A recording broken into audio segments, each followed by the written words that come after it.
कर्कट राशि थे द्वादश बृहस्पति हे बर्तमान जून मास 1 तारिख ठार जन्म बृहस्पति जन्म राशि सुराचार्य राम राजा बनंगत जन्म राशि बृहस्पति राम जी राति पाई रजा होता से जंगल को जाता वनवास जाते 14 वर्ष वनवास को जाते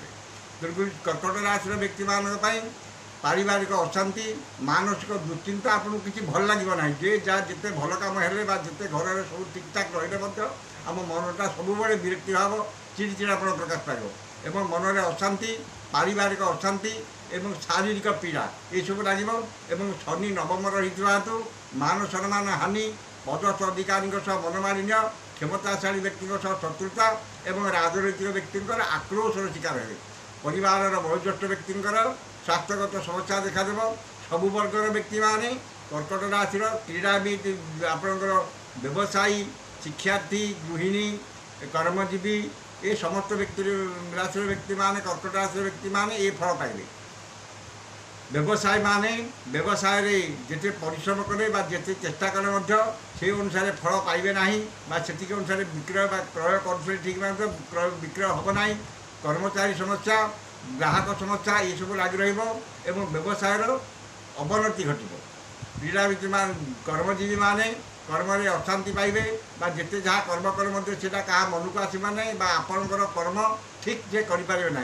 ठीक कमटा नक भूल कमटा करेंगे जोटा कि समस्त अशांतिर कारण है आपणकर सहकर्मी समस्या ये सब लगी क्रीड़ाविद माने क्रीड़ा विशेष सफलता पाइबे ना परिश्रम तुलन से सफलता मिल ना विद्यार्थी माने शिक्षा मनोनिवेश करेंगे ना जहाँ पढ़े ताकू ठीक परिप्रकाश करें ना पाठ प्रति से अनाग्रह भाव प्रकाश पाइब जो मानकर वैवाहिक आशा झील झील मानकर वैवाहिक कर्म संपन्न होबार विघ्न पूजिब ठीक ठाक हो पार ना जदि होता है किसी विघ्न पूजे आउ किसी दिन घुंचीज कारण बृहस्पति सिंह को अक्टोबर मसरे गलापर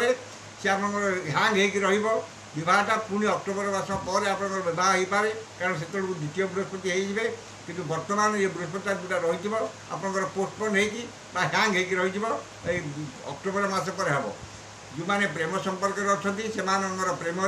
भट्टा पड़ब प्रेम किसी विघ्न पूजिब और ब्रेकअप हो जाए तेणु ये कर्कट राशि व्यक्ति माने बृहस्पति एवं शनिकर जंत्र कवच किंबा